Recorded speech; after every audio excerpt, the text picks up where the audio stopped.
All right, welcome back to the Slice. This is a preview of Djokovic versus Alcaraz for the Olympic gold. It really just doesn't get better than this. It's a rematch of their Wimbledon final, and it's really the two guys that we thought would be at the end of this tournament playing for the gold for their countries. So we're going to break down this matchup, what it means to both guys, who has more nerves going in, and who's got the advantage. I'm going to give a prediction, so stay tuned to the end for that. Let's get into it.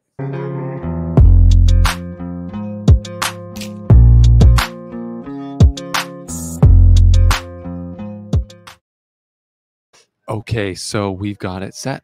Djokovic going for his first gold medal at the Olympics. He's already secured a silver, which is great for him. He feels proud about that. But Alcaraz right now, he won the French Open on the same court a couple of months ago. He just won Wimbledon, beating Djokovic easily. What's going to be the case tomorrow? It's crazy. If you're new here, welcome to The Slice. I'm Stephen Boughton. Please subscribe, help us get to 20,000.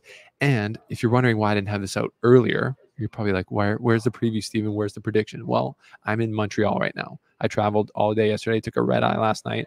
So I'm in the press center currently at the Omnium Bank National, which is the Masters 1000 in Canada. Yannick Sinner's practicing. Holger Rune's out there. We've got everyone here except for Alcaraz and Djokovic, obviously. So that's where I am for the rest of this week. So follow at the Slice Tennis on Twitter and Instagram to stay updated with that. But now to the topic of the hour. Djokovic versus Alcaraz. I mean, there's so many things to say about this, about the matchup. I'm really not even going to get into the tactics today. I'll talk a little bit about it, just the basics from them playing on clay court now instead of grass where they were at Wimbledon, obviously. But just the occasion of it is the main story here, I would feel like. So the story, obviously, of Djokovic is him never having a gold medal at the Olympics, which is kind of like the last feather in his cap. He needed to basically, someone said it the other day, complete the game of tennis, win everything there is to win, essentially. And he's felt the pressure for that. JP Hovey on the podcast. If you haven't listened to the podcast, go subscribe to the podcast on your favorite carrier, Spotify or Apple or anything else. We were arguing on the last podcast if Djokovic feels the pressure in the Olympics. And he made the point that he doesn't feel the pressure. He's won 24 Grand Slams or majors. And I said, well, that's my point. He's won 24 majors, but he's never even been to the final of the Olympic tournament. So that means he is feeling pressure because he does everything else, but he's not doing it here. So he's handled the pressure this week. He's beaten Tsitsipas, who could have been very dangerous. He handled Musetti, who is very dangerous. And now he's in the final to play the ultimate test right now, Alcaraz. But Djokovic admits that Alcaraz is the best player in the world right now. And he's proven that by winning the French Open and then Wimbledon. And Djokovic was on the receiving end of a bit of a beatdown in the Wimbledon final. So I don't think there's pride on the line anymore for Djokovic. You got Djokovic, who's 37 years old. He's won everything there is to win. You've got Alcaraz. He's 21 years old. It's just insane. There's no world that really a 37-year-old will have an advantage over a 21-year-old like Alcaraz, who is like literally just getting better and better and better. And he's already won 4 majors and been number 1 in the world. So there's just no world where Djokovic should be the favorite going in, if you think about it. And I think that's been well established now after Alcaraz beating him at Wimbledon. Alcaraz is the favorite in this match. And that's okay. That doesn't mean that Djokovic doesn't have a good chance. And I think one of the reasons that he has probably a better chance than he did and does going forward in 5-set matches is that the fact that it's a 3-set match. He can throw haymakers at Alcaraz and he can win 2 sets more easily than he can win 3 sets at this point, especially with Alcaraz's confidence over 5 sets. So I think the fact that it's a 3-set match actually kind of favors Djokovic.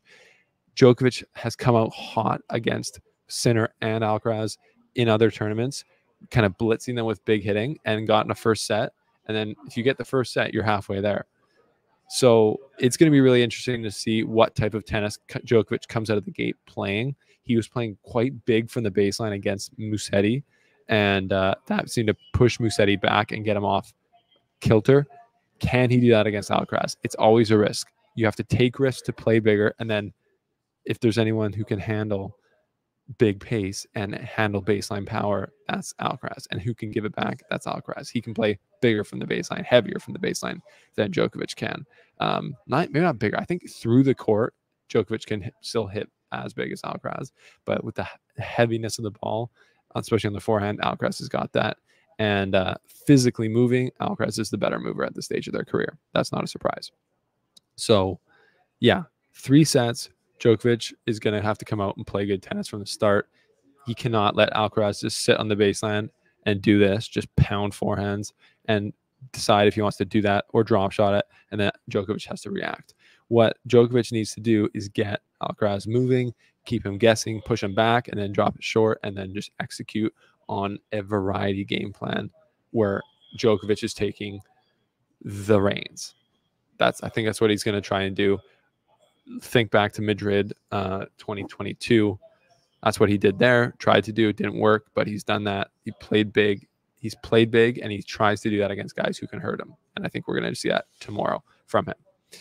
So storyline of the match though is, yeah, Djokovic does feel the pressure. We saw this against Musetti. Even though he was winning, he was down 4-0 in the second set, and he lost his mind. And against Tsitsipas, he had knee issues, and he wasn't feeling good. And then he was. And then so we don't really know what's happening there. But the pressure is there for Djokovic, for sure. He feels it. He wants gold. In the back of his head, maybe he's still happy with silver, but you got to know he wants gold, not just for his country, not just for Serbia, for his legacy, for having all the majors, the major record, the weeks at number 1, and now gold, Olympic gold as well. He wants it all.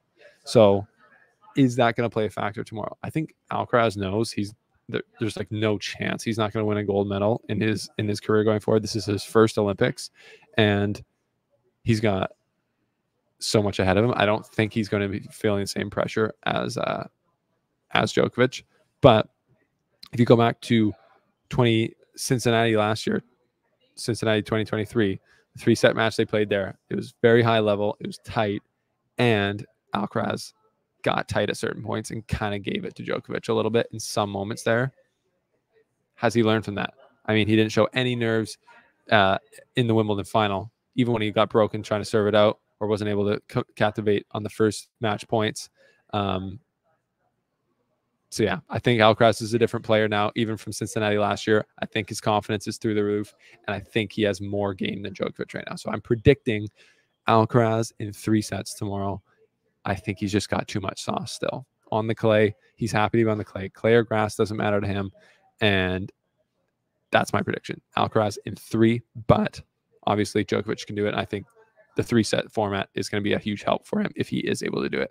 It's because he doesn't have to do it over 5. So that's a preview. Those are my thoughts. Not super in-depth, but I wanted to get it out for you guys before the night fell. I'm going to go to the draw preview, the draw ceremony now at the Omnium Bank National. So follow at the Slice Tennis if you haven't, to stay up to date with that. It's going to be an awesome tournament. We're going to hopefully be getting some interviews, some chats with players, some behind the scenes thoughts and stories for you guys. So thanks for being here. Thanks for being with the Slice. And we will see you next time here on the show after the match tomorrow. May the best man win. Oh, I guess before that, Musetti has won bronze now. He beat Felix Auger-Aliassime, our guy, in 3 sets to win bronze. So that's huge for Musetti. What a summer he's had. What a natural surface player he is. Semis in Wimbledon.